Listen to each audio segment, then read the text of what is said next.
following program is a rock music-based podcast. G'day Gridiron. G'day Gridiron. Now you've heard the best and worst of them, and now you're about to hear the first of them. The first to ever do it down under. We're here to steal your thunder, like the world's end down in Thunderdome. Welcome to our second home. All you need to know is G'day. This is G'day Gridiron. This is G'day Gridiron. This is G'day Gridiron. This is G'day Gridiron. This is G'day Gridiron. This is G'day Gridiron. This is G'day Gridiron. G'day Aussie Gridiron fans, and welcome to the G'day Gridiron podcast, brought to you by the Aussie Gridiron Network. We've got a great show lined up with a whole bunch of news, some training camp rumours, situations, some injuries, very unfortunate, and a couple of signing extensions here and there. So let's get ready to go. Everybody is in the house tonight for this final episode before division previews. Brad, Isaac and Nick, everybody here. I'm going to start with Isaac. How you going there, Dallas Fight Club? I am very happy to be back and talking some NFL, and Nick's so excited he knocked his headphones off. Mate, it's always, you know what, we've got the Hall of Fame game that's on coming up this week. So, you know, from here, you know, it's something small, but there's a game, you know, every week until like February. Brilliant. We're back into it. Almost back into it. Football is back. And Trey Lance is no longer a Cowboy. And we all found that out this week. He hasn't been a Cowboy for a little while, if that's what you're referencing. Or Yeah, nobody noticed, Brad. Nobody noticed until the Chargers announced that he was going to start the Hall of Fame game. And then that's how everyone knew he was a Charger. 3/4 of the NFL fans in the world all went, hang on, Trey Lance is where? Jeez. I guess I follow him too close because, yeah, he's been with him for a while now. So that's funny. Yeah, he is a Charger. I'm happy for him. I think it's great. It's weird, you know, just his whole journey and all stuff. But if anybody can do it, it's Harbaugh. So hats off to him. He's still going to suck, but whatever. We were joking about it on. I was on the fantasy podcast. I am on this week. I was on last night on the Friday show for Aussie NFL Fantasy, and I'm reluctantly being dragged back for the Sunday show. But we were chatting a little bit about it when we sort of joking about the fact that no one knew about this as well. And then I went and looked at his contract, and I realised that they have signed him for $2 million. And I'm like, the league minimum is a lot less than that. So $2 million is pretty good money. And there are actual roster bonuses in his contract. Oh, how did he get this? This dude's agent must be a whiz, because Trey Lance was Nowhereville on the Cowboys. Must be the same agent as Kirk Cousins, surely. And Daniel Jones, baby. Well, actually, nearly, because $1.5 million of that $2 million is guaranteed. Yeah. When you are a top 5 pick at a premium position, it's the gift that keeps on giving, because it's just he keeps getting chance after chance after chance, and everybody thinks they're the next savant that's going to be able to unleash his potential. But the only thing they're going to unleash is a spray pass, 10 yards over the guy's head. So, yeah. I mean, he did get $34 million guaranteed from his rookie contract. So. He's done pretty well for himself. He's done really well. I'd take the abuse and for that kind of money. It wouldn't bother me one bit.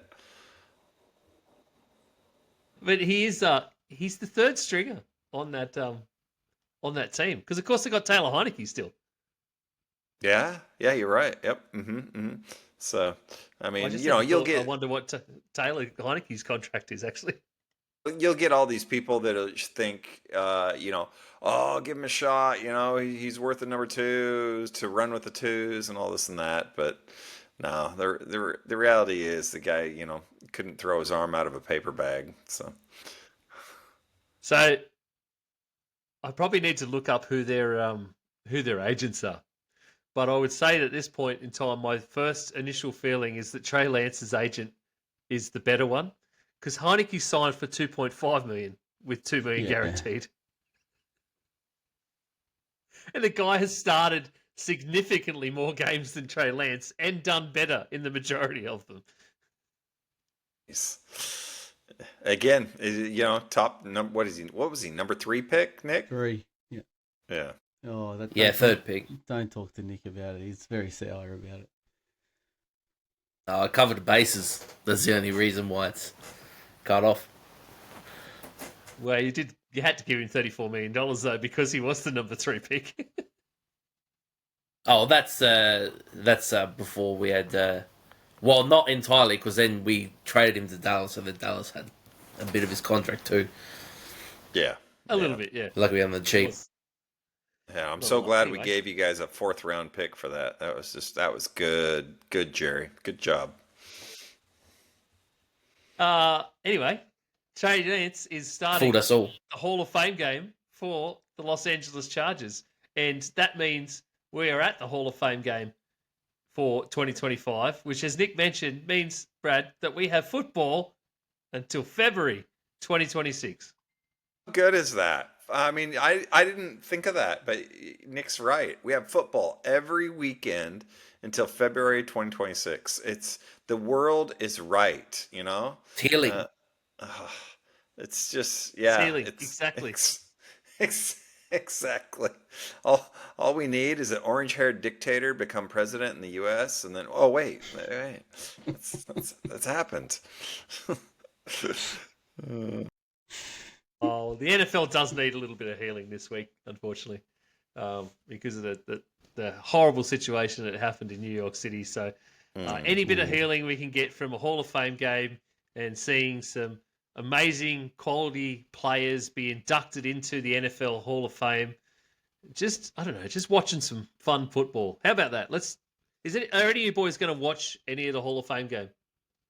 I'll probably watch the highlights of it, but I don't think I'll do. I'll be curious to see how Trey plays. I will be, to be honest with you. So I'll watch that, but other than I'm not going to do a deep dive. I'll probably just catch him on socials, Instagram, and all the highlights on that, and just flick away. I'm a degenerate. I might have it on in the background. No, I'm kidding. You got one part of that right. Hey, what Which one? You are a degenerate. Well, you said you were going to flick Oh, away during okay, it, so- so I don't let's. Ugh. How about let's have a look at the. I just had a random thought. Let's have a look. This is how tonight's. If you're wondering, if you're just listening, and we're 7 minutes into a podcast, and you're just sort of going, "What are we talking about tonight?" Well, this is it. This is what the podcast is going to be. Okay, so strap yourselves in. Let's try and have some fun. We're just going to talk about some news and some random shit. So if something comes to my brain like, "Hey, let's look at who's getting inducted into the Hall of Fame at this game," let's talk about it a little bit. Is that what we're doing? That's what we're doing now because I randomly thought of it. So why not? Eric Allen, the Eagles and New Orleans Saints, and of course, way back then, Oakland Raiders cornerback. So Eric Allen has a pretty reasonable career for a Hall of Fame inductee, of course. So he's getting in. Jared Allen, defensive end. Everybody knows Big Jared Allen. He's being Who'd he play for? I've never heard of him. You never heard of him? No? I'm kidding. I'm kidding. Didn't he do all the intro ones? Have you seen the highlights of his intros where they talk about their college? And he's like, homeschool. Thanks, Mom. Yes. Yeah. Was that him? Yeah, that's him. That's Jared Allen. He also rode out on a horse at a Minnesota Vikings game when they inducted him into their Ring of Honor or whatever the Vikings call it. My goodness. Long boat of domination. I don't know. That's a way better name than Ring of Honor. I'll tell you that right now. What a legend. Antonio Gates is getting inducted this weekend. Oh, that guy won me several fantasy championships back in the day. So I love Speaking me of some tight Antonio. ends, it was the tight end fantasy podcast this week, and we had a whole bunch of tight end talk. Insane. About 4.5 hours worth of my life gone recording a podcast for one night. So Jeez. Sterling Sharp, wide receiver for the Ooh. Packers. Yes. In the 80s and early 90s. Yes. Yeah. Oh.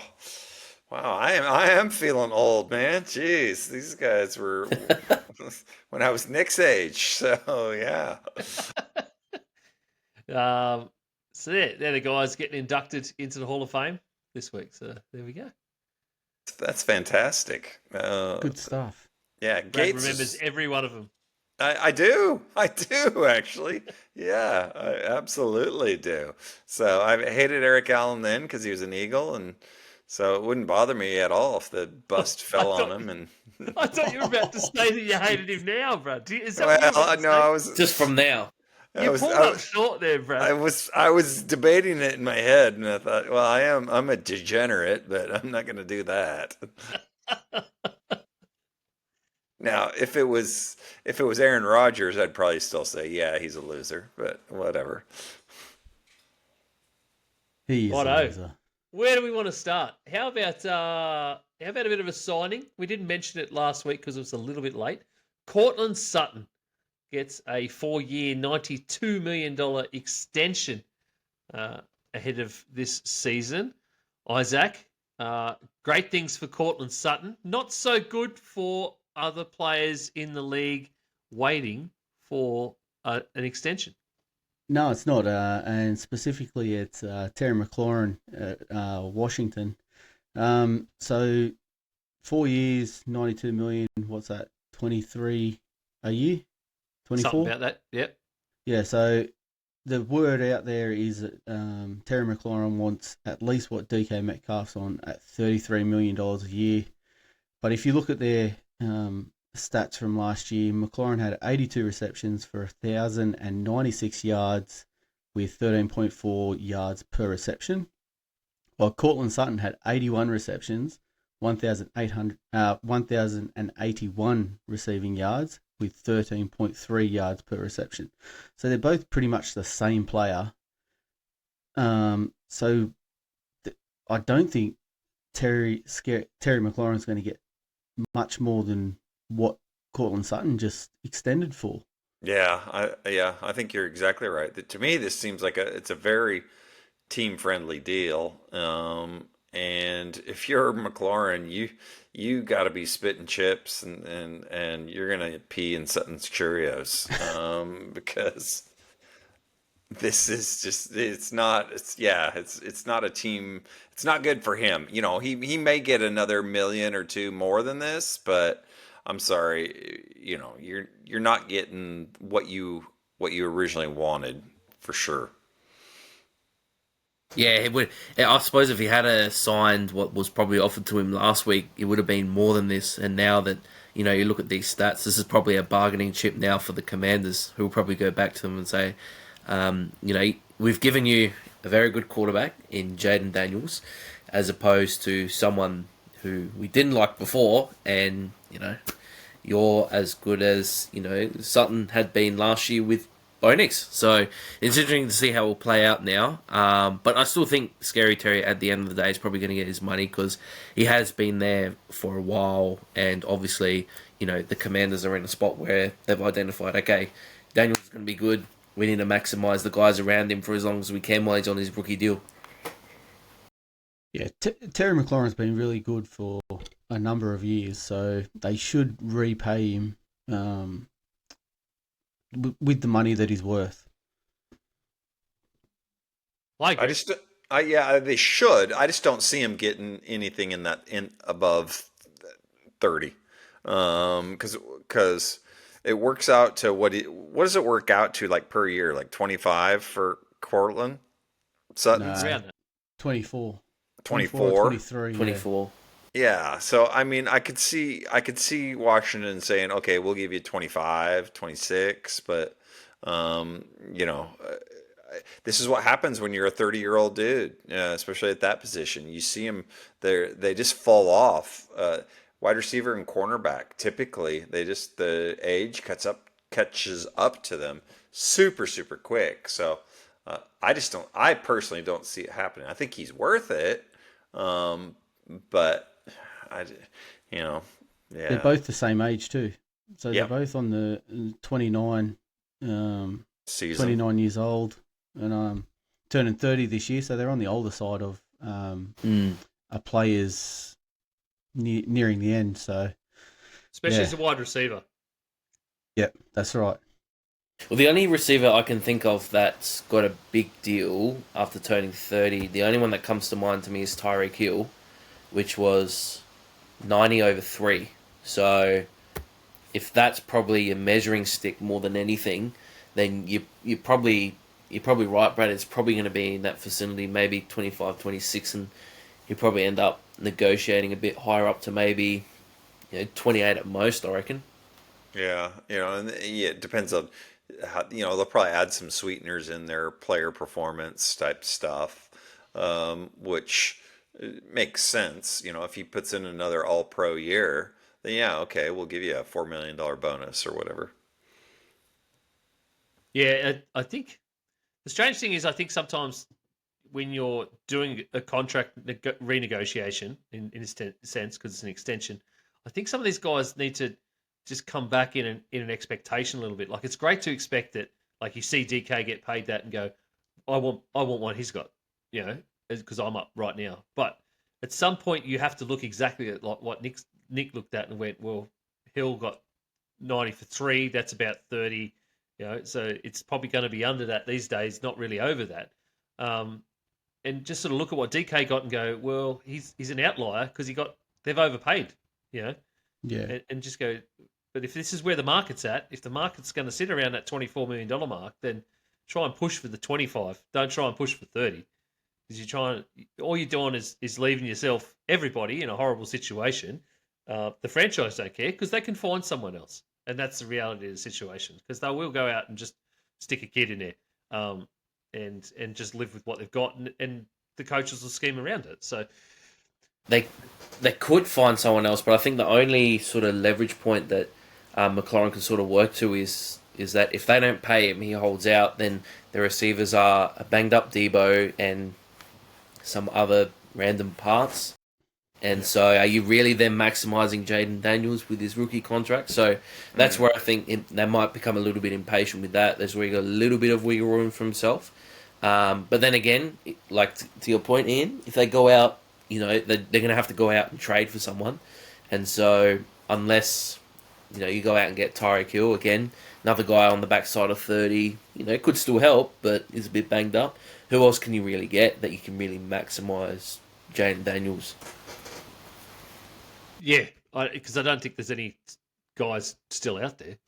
I'm not sure. I haven't looked. It's been a while since I've looked at what the free agency list looks like, but yeah, I can't imagine that there's many like good wide Amari receiver free Cooper's the only agents one sitting there. left. Yeah, I was Jeez. thinking is But if they wait that long, like what does it mean for this year? Because I imagine, that Washington without Scary Terry for the whole year, they, it might even be a case where they slip to maybe third in the division. Like, because you think now, because you think about the Cowboys, like the Cowboys is, their defense is, you assume that they'll pay Micah. They've added George Pickens, upgrade on the offensive line. So it's not out of the question that they could slip as well. yeah. Yeah, so just looking at Amari Cooper and Keenan Allen, basically. Yeah. Like there you guys, and then a massive drop off after them. So that's a tough sell. Whoa! I was editing the podcast today, and some news about Scary Terry came out. So I messaged the boys straight away. Isaac's jumped on with me. Of course, Terry McLaurin has officially asked the Washington Commanders to trade him. He's asked for a trade, as per Jordan Schultz. Schultz report has reported. He says multiple sources have told him that. Schultz hasn't been very wrong very much. So you would have to believe there would be some truth to it. Isaac, pretty big news really coming out of camp. We were just talking about last night about the fact that Scary Terry has gone to a hold in and he was turning up to camp. But that's pretty big news. It is very big news, and it warrants a special little chat, which we're going to do today. And let me just point out that he can ask for a trade, but they don't have to trade him, and they have been saying for a while that they're not going to trade him. So it'll be interesting to see how this one plays out, especially with Terry showing up and holding in now and not holding out. Yeah, exactly. So, teams have already been hunting around the off-season with all the drama that's been going on with the contract negotiations and all the info about coming out where it had been stalling, and Terry wasn't happy with how that was all going. But the Commanders the whole way along have been very firm about the fact that they want to get a deal done and they want to keep him. It's believed that Terry McLaurin has been asking for around $30 million per season on average over multiple years. We had a little bit of chat about that last night, which you would have just heard. Dude, who do you reckon's a prime candidate to land Terry McLaurin if the Commanders were going to trade him? The one I've been hearing a lot are the Patriots, because they're trying to capitalize on Drake May. But I'm along the lines of they probably won't trade him within the division. So I'm not too sure while they're heavy favourites to land him. I don't think they'll trade him to a division rival. The Chargers are up there as well in the betting odds of landing him, which would be great. And I'll get to my top destinations for Terry a little bit later in the chat, but they're two of the ones I'm hearing a lot. Do you think it would, if they were going to trade him, if they couldn't come to any kind of reconciliation and they were going to have to trade Terry, do you think it'd make more sense for them to trade him to a different conference altogether? Like, don't trade within the conference? Yeah, I would be surprised if he stays in the conference. So my top destinations are outside his conference there. So yep. They wouldn't want to see him more than once a year. So yeah, I think he'd be going outside the conference there. Yeah, because obviously if you trade him within the conference, you're going to trade him to a team that needs a wide receiver, that's pretty desperate for one, all that sort of stuff, and that does get very tricky at that point. So especially when the Commanders' heights are, they want to win the NFC East, so they want to push for the playoffs. They won't want to see Scary Terry come back and haunt them. Yep. Say in round one or in a play-in type game. So yeah, I think he'll be going to the AFC. Yeah, so that makes way more sense. I'll just chuck this up there. Isaac mentioned it just now. There is some betting odds out, amazingly. NFL on Fox put out a few betting odds on his new destination, next team odds. And we can see there we've got, obviously, he's minus 250 to stay at the Commanders. That's the most logical thing that can happen here, is that he's just using this as leverage to tell them to hurry up and come to the party on what he wants. Patriots, as you mentioned, Raiders, Titans. I don't know whether that's really going to... Titans seems more far-fetched than the Chargers, and yet they're equal in betting odds here, because the Titans are really in nowheresville this year. It's hard to pick a game that they would actually win at the moment when you're doing some picks. So that doesn't make any sense. Jets, Browns, equally for me. I don't understand that. Steelers, you know what? I could see them doing something dumb, because they are definitely all in. It's Super Bowl or bust there for the Steelers. Yeah, I don't understand the Steelers one either. No, but I could, if they truly are in their heads saying this is the year, this is our chance right now before we do something, and they're going to load up, I could see them just going for it. But you've got him and DK. Well, you're paying two wide receivers $30 million plus if you sign. Yeah. If you trade for Terry and sign him, who are, I think DK's 28 and Terry McLaurin's 29. They're on the older side. So yeah. But and then we've got Cardinals and Seahawks. Doesn't make any sense to me. A couple of those really don't make any sense to me at all because they're teams that, whilst yes, they could use a really good wide receiver like Terry McLaurin, it doesn't make any sense to do it. Jets, for instance, like they just paid Wilson. Well, Jets are the same. Yeah. The last two you mentioned, the Cardinals and the Seahawks. I don't want him going to the Seahawks because I'm really high on JSN. And Marvin Harrison Jr. is the wide receiver 1 there, so he's not going to go there to be a wide receiver 2. Yep. Those top 5 are the ones that I see making a push. Yeah. I still think Titans are out of that, so I'd even go with top 4. Yeah. But I would definitely take those NFC teams out for good. Yeah. Because it's just not going to happen. But yeah, so that's crazy. I love that NFL and Fox just threw that out there. That's so good. Well, they probably could, right? Because this has been going on for a little while. Yep. So there's teams been showing interest in acquiring him. Yep. So they've had the time to get the odds up.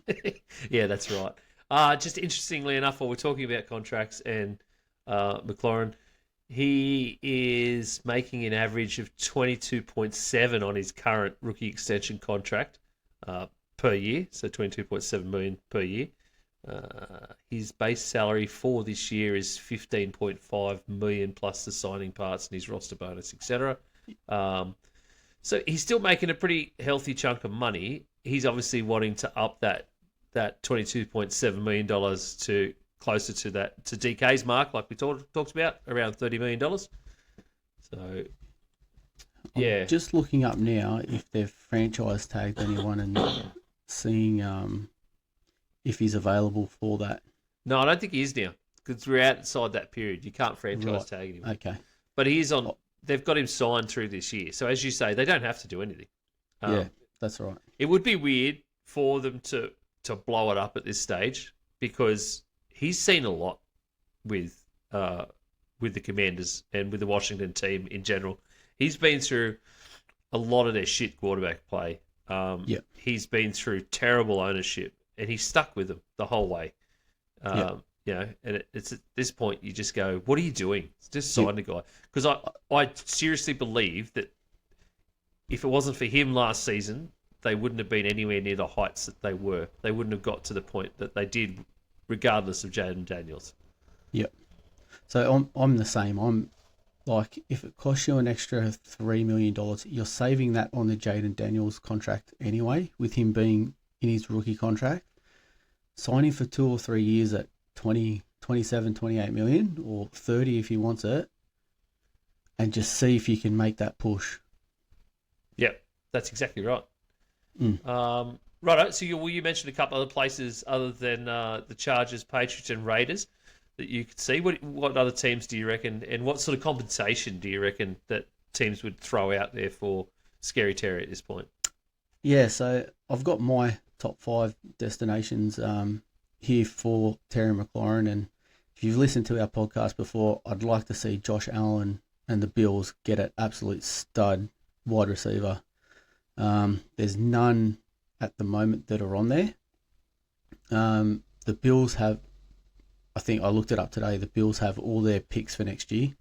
Throw them a first round and a second round or something. Just give them something there to get the wide receiver in the room. I believe the Chiefs are in the same boat. They haven't had their wide receiver 1 there since Tyreek left. And Worthy would be a great complementary to number 2. His speed, along with Terry McLaurin being the number 1, would be good. And I'm going with the Chargers as my third favourite there. Give Ladd McConkey another couple of years. Sign Terry for his $30 million for 2 years or 3 years.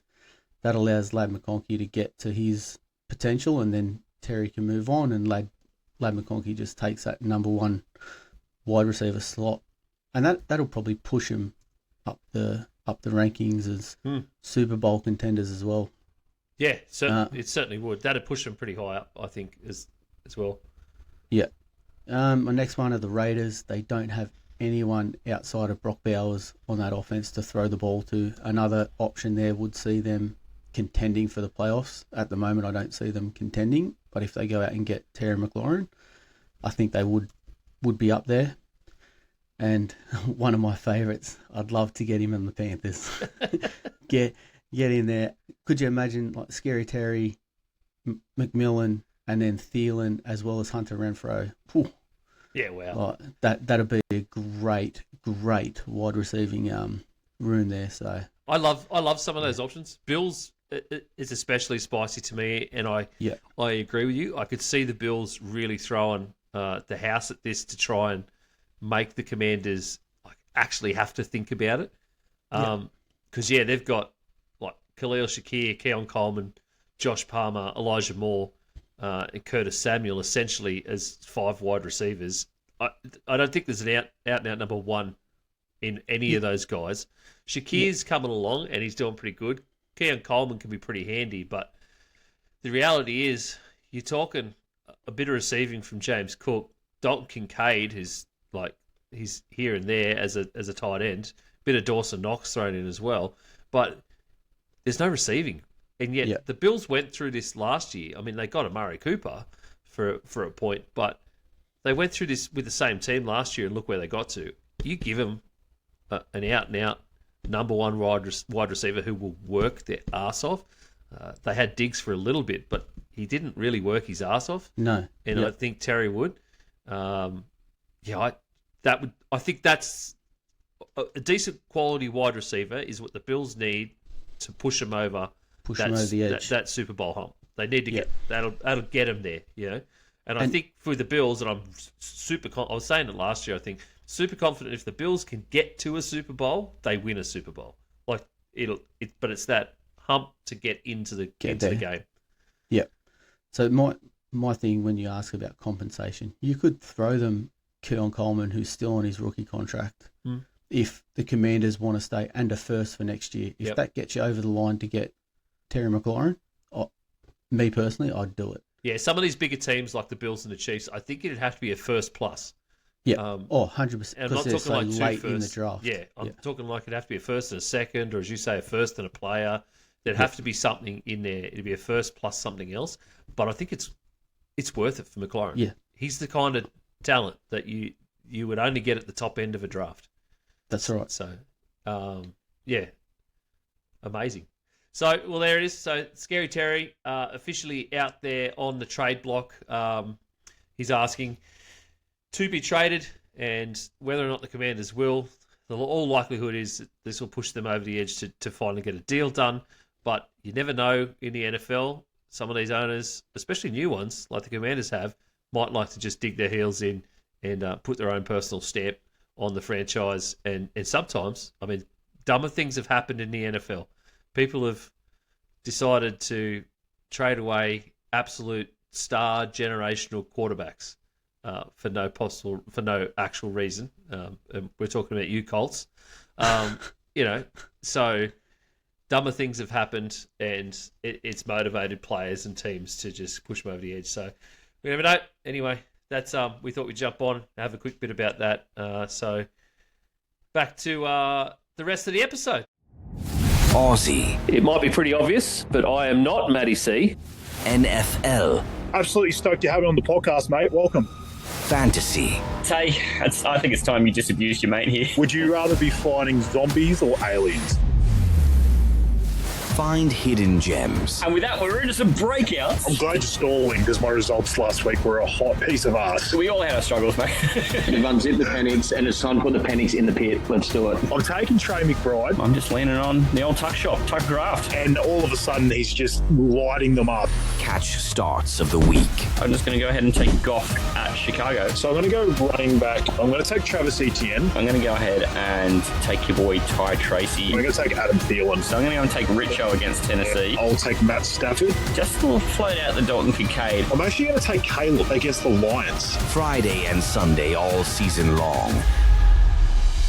The Aussie NFL Fantasy Show. Yeah, I know. It's amazing. Thanks to the Aussie Gridiron Network. Good to give me the dance floor. I'll probably fucking snap the floorboards.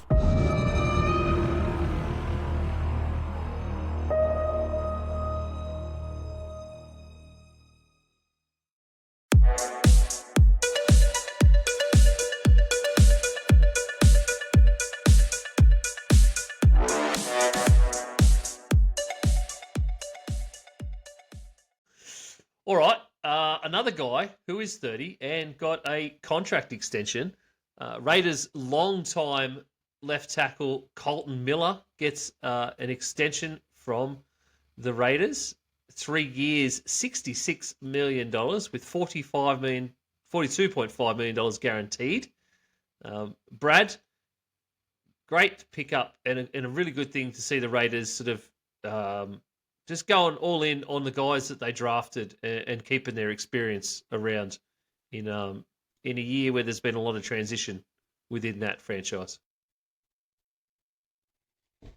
Yeah, it's a ton of in a ton of transition, and this is unique for the Raiders in the sense of, again, okay, they're kind of operating like a normal club or like how a club should, and we saw this with the Jets and their signing of a couple key players a few weeks ago. So I don't know what's going on. Is Tom Brady rubbing off on these guys, and or is he just rubbing one off? I don't know. But yeah. Two things can be true. That's yeah, exactly. I'd let him rub one off on me. I mean, Anyway, That's a T-shirt. That is 100% a T-shirt, jeez, no, and that is being sent out to all Patriots fans. no. I'd bottle that up and sell it for millions, man. You know how many babies you have from that? OnlyFans. I mean, if you can sell bathwater these days, you can. You can sell. Can't you sell bathwater in soap? I saw that. Yeah. You can. Yeah. Sydney Sweeney, who's rubbing off one with Tom Brady. You're going out with Brady now. That came full circle all of a sudden, didn't it? That is a lot of talent right there. Yeah. Oh, It is. jeez. Just to put Colton Miller's extension, as we're talking about extensions, in perspective, a couple of other offensive tackle extensions that has happened recently. Rashawn Slater, of course, 4 years, $114 million. Bernard Raymond, was that this week or last week? I can't remember that one, but 4 years, $100 million. I think it was last week, yeah. Yeah. And Packers' Zach Tom got 4 years, $88 million. So Colton Miller at 3 years, 66. It's actually a pretty good bargain for a guy who's been very solid for the Raiders for quite a while. Just on that Rashawn Slater one, shout out to the Chargers who did it after he finalised his divorce. So thanks, guys. Are you They did the old. Yeah. They did the Spolstra and Miami Heat. 100%. The Miami Heat trick. They had What? to wait. I didn't know Haven't that. you heard that, Brad? So No. the story goes is that Spolstra was, when he was going through his contract negotiations, he was also going through a divorce. So once they settled that, then they made the contract official that he was being extended. So that obviously it wasn't factored as part of the settlement. Yeah, 100 and something million or something. The extension was. It was massive. Yeah, they definitely helped the brother out right there. Bro code strong. Waited till absolutely everything was done and finalised, and then yeah, man, here's a couple $100 million. Sign on this dotted line. Okay. Damn. Sure, if I Maybe I have might. to. if I must, we should probably talk a bit about Slater, shouldn't we? Because that was this week as well. Rashawn Slater, wasn't it? It was this week, yeah. Only a few days ago. And see, okay, this is my thing on this. Jerry Jones, take note. This is how you sign a player. Here's a guy who could be extended, and what do? They go in and extend him early. It's going to be a good deal. But instead, no, you just hold on and just let's wait and wait and wait, whatever. This is, to Slater's point, congratulations to him. This is how you should do it, and hats off to the Chargers.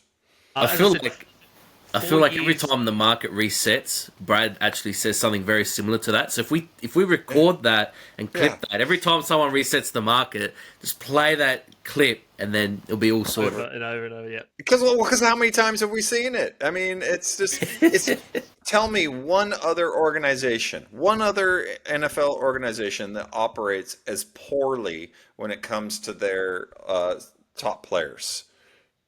Cincinnati Bengals. Okay, Bengals. All right. All right. This is where the Cowboys have stooped You got to. me. Yeah. Is that the league you want to be in though? With the Bengals? I mean, it's just it's so it's pathetic. Do you think if we put the Cincinnati Bengals offense and the Cowboys defense together as a franchise, they would just create like a 10-year dynasty? No. Well, it depends. I don't know. This year's defense it's going to be interesting to see for the Cowboys because they got Eberflus and they're doing a bunch of different things and it sounds pretty exciting. It's because both teams have a clear weakness, and it's the opposite side of the ball. Yeah, right. I know what you mean. To have that offense, since these offense with even a mid-tier defense, which Dallas I think is better than a mid-tier defense, but yeah, they would be able to do some amazing stuff. I don't know if you guys have watched. I've been watching Quarterbacks again on Netflix. Season 2. And I don't mean to get us off on a tangent, but that's really good. That's what this show is, Brad. We're just on tangents today. It's I don't know if you guys have seen it or not, but I love seeing Cousins for a second season. I love seeing Joe Burrow, even with his frosted tips playing the piano. Oh my gosh, it's just like sweet mother of pearl. That guy is weird, but it's a fascinating show, and I would encourage anybody out there to go watch it. I have been meaning to watch it. I did. It's good. I got stuck in a Rick and Morty hole for a little bit long when it What? came out. What? I don't want to know about you're stuck in Rick's hole.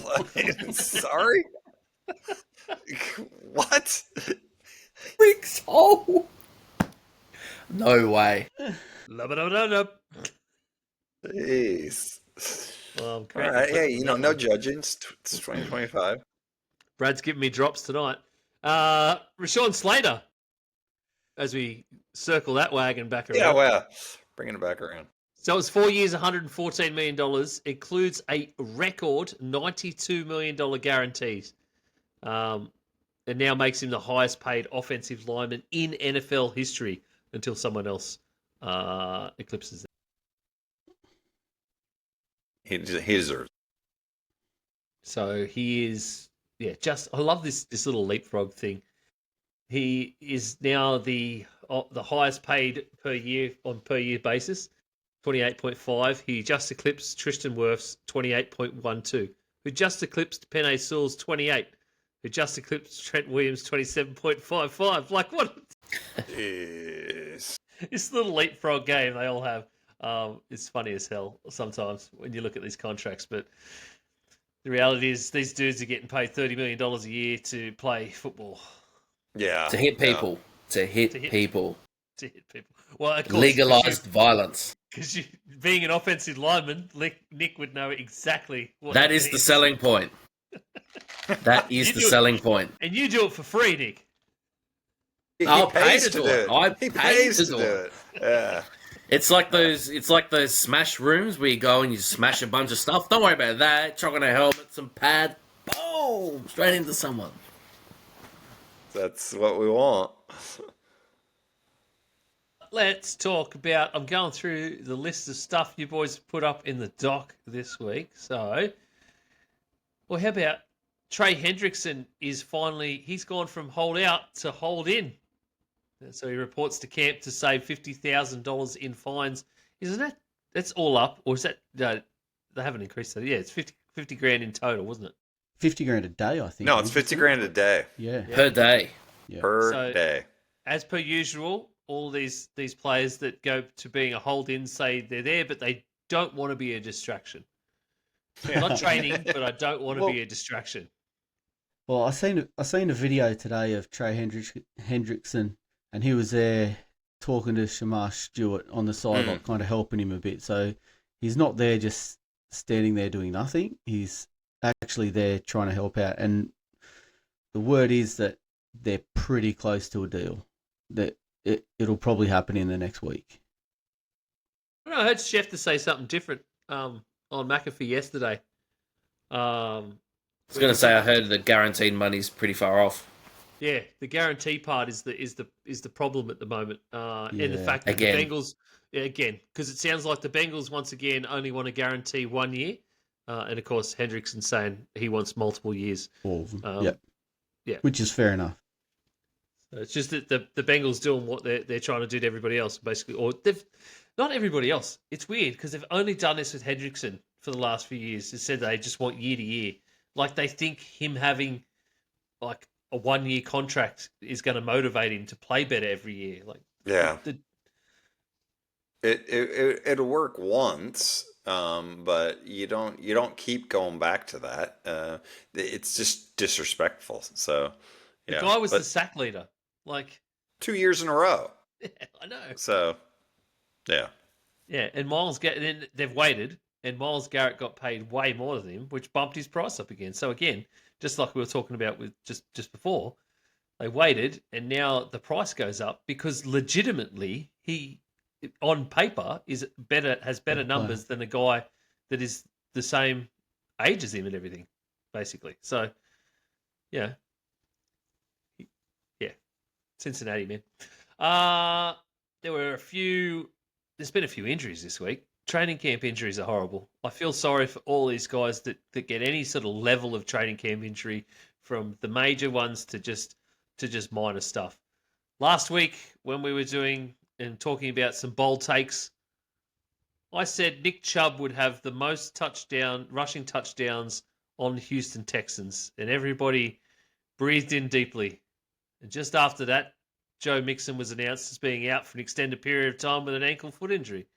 You saw the future. I did. My crystal balls told me that Nick Chubb was going to have an amazing year. and the sad thing is that, like, for Mixon, it's the same injury apparently that he was dealing with last year, and but he's not on the football injury list, or there's something about that I read. So I feel bad for him because he was one of the few bright spots last year in that offense with that woeful O line. So it'll be. Do you really think Chubb can get it done? Problem now is Chubb's also got to stay healthy, which has been a problem for him in the past. So it is a double-edged sword like that. I was way more confident about my bold take with Mixon being there. Yeah, right. Mm-hmm. Chubb would be the red zone target. Like, he's the guy that's going to smash him over the line.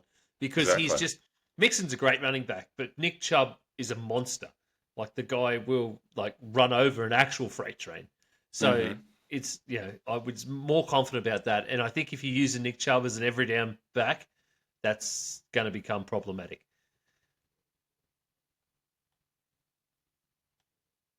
Righto. Someone else. Foot injuries. We've had a couple of foot injuries. Isaiah Likely is likely out for the rest of training camp with a foot injury. Potentially out for 6 weeks with, I think it was a small toe, he fractured his small toe or something around there, wasn't it? I think he fractured his foot, actually. Yeah, it was, I think it was. I think I read it was on that side, where near on the side of his foot. Yeah. Yeah. So that's a hard break for them, but Baltimore do have Mark Andrews there, so I don't think it's going to affect them too much. Isaiah Likely stocks probably. Well, the thing that it will affect is that Mark Andrews, the whole tight end room, are on a contract year. All three of them. So Mark Andrews, Isaiah Likely, and Charlie Colton, I think, is his name without looking it up. Don't anyone fact check that. No, I said it last night. I was talking about it last night on Fantasy. Okay. And I can't, it's Charlie something. But anyway, yeah, all three of them are on a contract year this year. All three tight ends. So this year, the Ravens have to make a decision on one of these guys or none of these guys this year. And that doesn't bode well for Isaiah Likely, because I felt like if he plays well this year and he shows some genuine promise, I can't see them bringing Mark Andrews back. I think that they would move on from him and go with the cheaper guy, because Likely would be costing them less coming off a 3-year rookie deal. Yeah, I would feel the same. Out of the two, if they were going to keep someone on, it would have been Likely, because I think when Andrews was out at the start of last year, Likely played really well. If you remember back to that first game, his toe was just outside the end zone to beat the Chiefs. So he was having a really good run there. So I thought that was a little bit of an eye into the future. And then, this hurts him.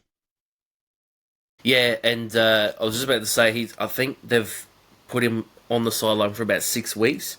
And I think the week one is, I think someone said today is, I think less than 40 days away, or roughly 40 days. So it's right on that timeline. So that is so close. That is so I know. close. On the side note, that's very good. So excited! Come on! But in saying that, it may mean he'll probably miss week one. And psychologically for the Ravens, going in with Mark Andrews at the Bills, with a bit of PTSD from the divisional round. Sorry, Ravens fans. But in all honesty, he's still got that chance to have a good season. I mean, probably they might throw it out as a precaution, miss the first week, and then probably be back for their week 2 game. So that's definitely a possibility, because I think the week after, I'm just checking now, they've got the Browns the week after. So even if he misses that, then he could be definitely in line for the Lions game in week 3. I have seen 4 weeks put out there as well, so it could be a touch. Hopefully then it's less, but yeah.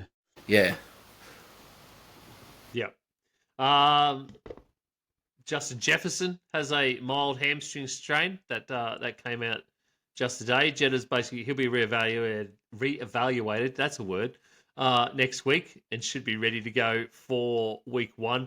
Of course, the Vikings also have Jordan Addison, who is looking good in training, but he's likely to be out for a few weeks due to the consequences of his prior actions coming back like a baseball bat to the head, Isaac. Yeah, poor Jordan Addison, but I've seen some really good things. He seems to have a really good connection with JJ McCarthy in training camp. There's been a lot of, everyone has a good connection in training camp, but there's been some really good videos of him running some good routes and JJ getting him the ball. So look forward to week 4. What I'm really interested about as a Vikings fan is that clearly the Vikings, they knew this was going to happen with Addison, that eventually the court case is going to go through. They were likely going to lose him through an NFL-based suspension for a few weeks, whether it be 3 or 4 weeks. I don't think it's going to be longer than that because of other suspensions. So we're sort of expecting about 4 weeks. But they brought in Rondale Moore in the offseason on a 1-year sort of prove it sort of contract. And I think this is why. And it's going to be that insurance for whilst Addison is out. You bring in a guy. And Rondale Moore's been a pretty decent player. And I'm really interested to see him in a KOC offense where he gets to sort of scheme and get the best out of guys, especially in the pass game. And it'll be interesting to see how he goes there and see if he really is that kind of dude still, and if he can, I guess, as some people say, see if he can still play the guitar. Would you think Hockenson gets more looks then with Addison out? Definitely, yeah. He'd have to. He almost becomes the de facto wide receiver too. But I just think Rondale Moore's there for that extra sort of just to be able to kick that place.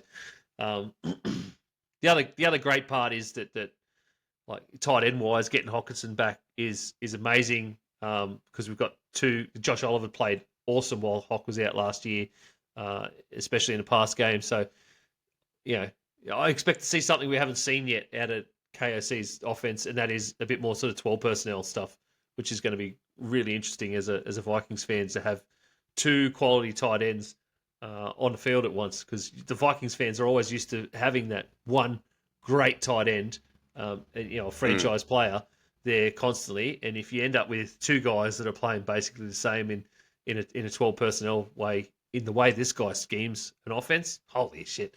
Like, it's just going to be fun to watch. I don't expect like massive things to happen because I really want to temper expectations, my own expectations. And I keep telling everyone to shut up about telling me that the Vikings are going to do well. But they are.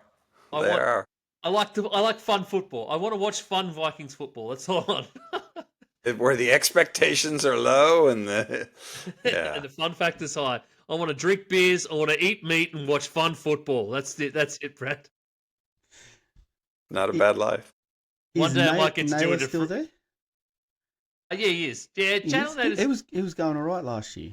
He was, but he just doesn't get. I don't know whether they just don't trust what he's doing, or they're still trying to develop the guy. They definitely haven't got. They're not letting go of him. But, by now, true to form with any Vikings franchise, doesn't matter who was the head coach. If you get 3 years into a wide receiver and he still hasn't made it past wide receiver 3, they usually move on. Yeah, and that hasn't happened. So that's been interesting. So he's still around, but more injuries, unfortunately. Malik Neighbours left the training field with a shoulder injury and did not return. Giants fans are quaking in their boots. Yeah, I think it's just precautionary to keep him out. Yeah, so do I. It's just but man, if he was out, oh goodness me, yeah, they'll be the New Orleans Saints. They'll be the Temu Steelers. They can defend, but they'll have nothing on offense. The Temu Steelers. I love it. Small They'll packages. they'll be the Arch Manning Giants is what they'll be trying to be. Brad, Tyler Gorton, he no longer has an ACL. Well, we're talking about the Cowboys, right? The tackle. No, apparently, he still does have an ACL. Yeah, but what exactly. he does have is a bone fracture that will not require surgery. But he's still expected to be out around 4 to 6 weeks. Yeah, so apparently, like within this space of a half hour, they went from he's done, he's out for the season to okay, he's only out 4 to 6 weeks. So, yeah, luckily I didn't get that first news, but because I felt really bad when I heard the second part, and I was like, oh come on, because there's all a training camp, possibly week 1, but I guess when you put it in the context of if you heard that first part, you thought, "Oh, he's gone for the season," and so it doesn't seem as bad. But still, to miss that much time, it is a significant thing. So it's not pretty. Pretty at all. Let's one last bit of injury for today. Isaac, Tyreek Hill's got an injury, doesn't he?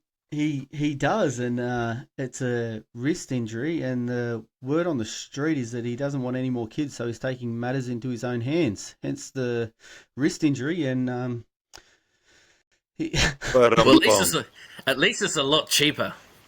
oh gosh, oh my gosh. He must know the end is near. He must know that the end is near for his career. and he may be feeling a little bit lighter as well. Brad found some interesting news about Tyreek Hill that I was still suspect on. But apparently there's been speculation of a Kansas City reunion. I don't know how true this is because the only quotes I can find in this article Brad threw at me were from 2022. Hey, if it's on the internet, it's true, okay? Yes, 100%. That's how my students operate. But sir, it's on the internet. Did you use ChatGPT like your students do to figure out equations? It's not very good at equations. Because I get them in their reports, and I'm like, this is gibberish. Did you even check this before you said? No, they didn't. Of course, they didn't. No. So I don't think there's a whole lot to this. It may be a little bit of a clickbait, but how exciting would it be? I wonder what they could get for Tyreek, what the Dolphins could get for him From the Chiefs? Yeah. If if they Second did round pick? trade him back, could you get a second round pick? Third round. You probably could. Yeah, I'd trade him for a second round pick. I really would. So. For the Cowboys, I'd put him on the Cowboys for a second rounder. One more year with Mahomes and Kelsey before Kelsey wanders off into pop stardom. Can I say With- that is with definitely new something that fancy the haircut. Cowboys, 100% something the Cowboys would do. $30 million a year receiver over the age of 30, but don't worry about signing the star you're- pass rusher in his prime. Yeah. Yes. That's You're some. right. That's So- That is some Cincinnati Bengals spec right there. You're right. So, in the spirit of it's on the internet, so it must be true, you heard it here first. Tyreek Hill is going to be a Dallas Cowboy. That's Jeez. it. Oh, no. No. Oh, my gosh. Oh, Cincinnati Bengals West. yeah. You know where I'd love right. to see him go, though? I think I said this last year on a pod. If the Bills trade for him. Sit him with Josh Oh, Allen. no way. Not in the same Yeah. division. No way. Sitting with Josh Yeah. Allen. Miami don't give a shit. That would be interesting. Frankly, the team I'd love to see him go to, because I think they would schematically be amazing, would be the Rams. I would love Oh, to see. stop it. I would Stop it. love to see what McVay would do. with Another him. washed receiver. Hey, at least we got some. What are you talking about? I am receiving this year for the Niners. What are you talking about? And a guy that got shot in the chest a year ago. That's Receiving amazing. dick. Oh, jeez. Jeez. I don't know what you're laughing about, Isaac. You might not have a quarterback yet. Yeah. He'll be okay. Yeah, Isaac's playing quarterback. Well, pay me some money. I'd love to do it. We got gorgeous Jimmy G behind him. Pack it in. Pack it in now. Nichols, hey, he can take you to the Super Bowl. So, Jimmy G. Come on. You know the only reason... We've got Jimmy G reminiscence in 2025. That's when you know that's it. Game over. Game Jimmy over. G is only in LA for bikinis and beaches, right? He's not expected to be playing 100%. football. And the Anyone only would, reason though. that he is at QB2 there is because Stafford is afraid of Stetson Bennett. Stenson Bennett's a bit older. He is a bit old. That's why he's afraid of him. it's like an older bully.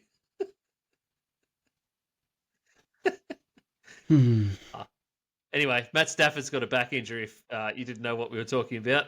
Sean McVay went on a pretty rambling little thing at a press conference, which was hilarious because he definitely said too much and tried to bring it back and even said to the reporters, I probably should have just said to you he was day to day and left it at that and you would have all shut up. But yeah, they wanted to ask more questions because he gave them too much information. So that was a bit of a hilarious press conference that's out about there. But, what else have we got? Oh, here we go. My second favourite team, Tampa Bay Buccaneers. Apparently, are having an amazing time in the wide receiver room at Tampa Bay. Isaac, you've got some thoughts you penned down in the doc. What do you think about the wide receivers at Tampa Bay at the moment? Well, Baker seems to love Emeka and Buka. And with Chris Godwin out and no return date, the battle between Ibuka and McMillan's going to be an interesting one.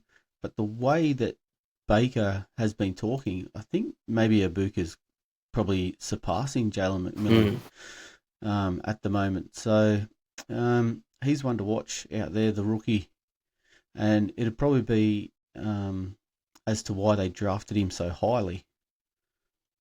It doesn't surprise me that he's going to come up as the 2. I mean, it probably wouldn't even surprise me even if Godwin comes back and they ease him into it. He probably stays as the 2. I mean, if you've watched him at Ohio State, I mean, he wasn't the clear-cut number 1 at Ohio State, but definitely, a fantastic route runner. So, it won't be like the Bucks will be missing a step with the receiver room at all. Either way. Yeah, I was going to say that too because we still don't know what's happening with Godwin. He's on PUP at the moment. There's no real return date, anything like that. So it's a bit of a mess with Chris Godwin. But they definitely drafted Ibuka to replace Godwin in some capacity, whether it be just for this point in the season when Godwin is out or for good, essentially. Did Godwin signed this off season just recently? Yes. Or Yes. Yeah. Yeah. So- just but it's good re-signed him and then I got think. enough win Yeah, again? I think with Ibuka, if he comes off like they're expecting, then you're probably hoping that you can get something for Godwin somewhere else in the league, pretty much, Yeah. because he's got a pretty fair contract as well. It's not an outrageous contract for a wide receiver too, so it's pretty fair, and he's still a pretty good player when he is on the field. It was just an unfortunate injury, so. So if this does pan out, right, you know what teams are like with moving on older stars to keep it under the cap. Do you reckon they try and move Evans? No, I think Evans retires a buck. You reckon? Okay. Yeah. I think Evans retires a buck. He'll probably play out this contract, and that's it. Okay. And they will do absolutely. Well, I already saw it last year. They're going to do absolutely everything they can to get him that continuous receiving 1,000 record. yards. Yeah, that 1,000-yard season for every single year of his contract. So, if you are a betting man, every single year, smash that over on Mike Evans' 1,000-yard season. Yes. Yeah. A house on it. That's Or the car Brad's- with the Brad. house, the car, and the bike. Yeah. That's a sell the car right there. We're going to bring that back. Absolutely. Yes, we do actually have to bring that back. Well, you know what? Let's go forward. There's a couple of announcements. We've got something else in news. We are running the official Aussie Gridiron Network tipping competition here on G'day Gridiron this year. We're going back to an ESPN tipping competition, so it's all run through there. So if you go to our Linktree /Aussie Gridiron Network, you'll find right there at the top the AGN tipping comp. Click that link. It'll take you to ESPN footytips.com.au basically, and you can sign up there. You can win prizes. Boys, do you remember any of the prizes? I told you earlier. Does anyone remember any? A jersey, We have a jersey. Yep. a team T-shirt, A team T-shirt for second place. and an Aussie Gridiron shirt for third. That's right. So 3 prizes, first, second, third. First place gets an NFL jersey of their choice. That's right. I'm not going to stick you with just some random NFL jersey. You get to tell me what jersey you would like. We'll buy it for you if you win that competition. Second place gets to pick an NFL T-shirt of their choice. So go to your team store, pick one out, send that to me. I'll buy that for you as well. Third place gets an AGN shirt of their choice from our amazing merch store. And if you want to see what merchandise, like what kind of designs there are out there, that includes our stuff and the Aussie NFL fantasy stuff on that link tree as well. There's the link for the merch store. Click in there. You can see these awesome designs that Maddie's been doing. We've got some really cool G'day Gridiron designs. Nick's wearing one of them at the moment. Of course, our koala, our GG koala. There's quite a few others. You can get that in a shirt. You can get it in a hoodie. You can pick anything you want off there. If you want a tablecloth with one of those prints on it, you tell me that. I'll buy that for you. Absolutely. So I would love it as a tablecloth, to be honest. Hang that up behind Yes. me. All 4 of our heads on it too. Yes. Yeah. Love it. Like 2000s Limp Biscuit style with cartoons. That's what's it going to be. Right? Yes. Isaac knows what I'm talking about for sure. Yeah, so there's the AGN tipping comp. It's live right now. You can search on ESPN if you want to, on ESPN Footy Tips or Footy Tipping Comps. Or, like I said, just go to our Linktree /Aussie Gridiron Network. You'll find everything there for everything to do with AGN. All of those links, there's all the stuff for the podcast, for both our podcast and Aussie NFL Fantasy, our socials, the lot. It's all right there right now. Easiest place to go to. The next few weeks are massive. So what do we do the next few weeks? 4 weeks, basically, or 5 weeks, until we kick off NFL football officially for the 2025 season. Over the next 4 weeks, we are doing division previews across the entirety of the Aussie Gridiron Network. Boys, are we looking forward to talking about some teams a bit more in depth?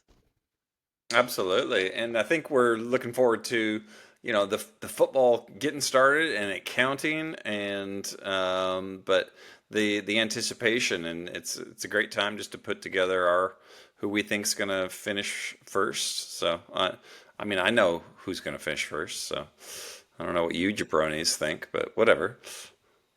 I I always finish Brad. first. There we go. You too, you too. Of course, so on these division programs, this is something we do across the network, the whole network, all every year, or we have the last couple of years. So we're bringing it back again. We pick a point in the compass. If you haven't done this before, we pick a point in the compass and we talk about those divisions. So AFC and NFC on that compass point, all the teams. For us, 6 minutes per team. We go through all 8 teams from those 2 divisions. We start next week with the NFC and AFC North divisions. So a massive week to start with. We will give you a bit of a rundown about each team. We'll give you our predictions for each of the divisions. So who's going to win, who's going to lose, as well as a bit of a conference prediction as well, which we can track later on in the year when we do our mid-year shows, see how well we're doing there. We're going to have some betting stuff to go in with that as well as sort of our best bets as well. So we'll have lines there. All that stuff is to come. There'll be a show right before the season, which is essentially going to be our birthday show, which will be a best bet show where we'll go through all of our massive futures bets. We haven't done that before, so we thought this year we're gonna lead right into that, and that's our birthday show right before week 1 kicks off. And then we're into week 1 previews. So we have like a huge amount of shows over the next 5 weeks.